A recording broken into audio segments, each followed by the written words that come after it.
टिम्मी और बोलने वाला पेड़। किसी समय की बात है, पहाड़ों और घने जंगलों के बीच बसे एक छोटे से गांव में टिम्मी नाम का एक जिज्ञासु और साहसी लड़का रहता था। टिम्मी को जंगल की खोजबीन करना, नए पौधों, जानवरों और छिपे हुए रास्तों को ढूंढना बहुत पसंद था। एक धूप भरी दोपहर जब टिम्मी जंगल में पहले से भी गहराई तक जा रहा था, तो उसने एक विशाल प्राचीन पेड़ देखा जिसे उसने पहले कभी नहीं देखा था। ये पेड़ बहुत ही अद्भुत था। इसका तना इतना चौड़ा था कि 10 बच्चे हाथ पकड़कर भी इसे घेर नहीं सकते थे। इसकी शाखाएं आसमान तक फैली हुई थीं और पत्ते सुनहरे रंग में चमक रहे थे। जब टिम्मी पेड़ के पास पहुंचा, तो उसने एक अजीब मध्यम सी गुनगुनाहट सुनी। उसकी हैरानी की कोई सीमा नहीं रही जब पेड़ बोलने लगा। नमस्ते, छोटे साहसी, पेड़ ने एक गर्म मधुर आवाज़ में कहा। मैं इस जंगल का रक्षक पेड़ हूँ। बहुत कम लोग मुझे खोज पाए हैं, और जो पाए हैं उनके लिए मैं एक विशेष रहस्य लेकर आया हूँ। टिम्मी की आंखें चमक उठीं और उसने उत्सुकता से पूछा, आप कौन सा रहस्य बात जानते हैं?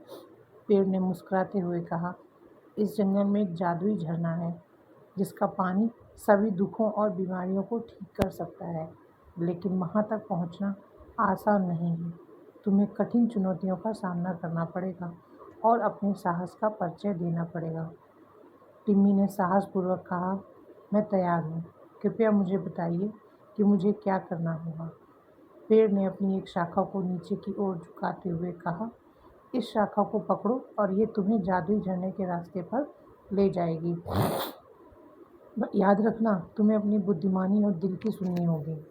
टिम्मी ने शाखा को पकड़ा और वह उसे एक चमकते रास्ते पर ले गई।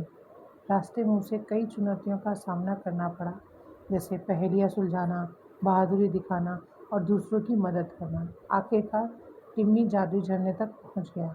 झरने का पानी वाकई में चमक रहा था और उसके चारों ओर इंद्रधनुष की तरह रंग बिखरे थे। टिम्मी ने एक बर्तन में झरने का पानी भरा और अपने गांव लौट आया। उसने अपने गांव के बीमार और दुखी लोगों को वह पानी पिलाया और सब लोग जल्द ही स्वस्थ हो गए। गांव वाले टिम्मी की बहादुरी और बुद्धिमानी की तारीफ करने लगे। टिम्मी की इस अद्भुत साहसिक कार्य के बाद वह और भी समझदार और दयालु हो गया। उसने जंगल के रक्षक पेड़ का धन्यवाद किया और वादा किया कि वह हमेशा अपने गांव और जंगल की रक्षा करेगा। इस तरह टिम्मी और बोलने वाला पेड़ हमेशा के लिए दोस्त बन गए और उनके गांव में हमेशा खुशहाली बनी रही। कहानी से सीख क्या मिलती है? साहस, बुद्धिमानी और दया के साथ हम किसी भी चुनौती का सामना कर सकते हैं और दूसरों की मदद करके दुनिया को एक बेहतर जगह बना सकते हैं। अगर आप लोगों को हमारी स्टोरी पसंद आ रही है तो हमारे चैनल को please like, share and subscribe करिए। Thank you for watching.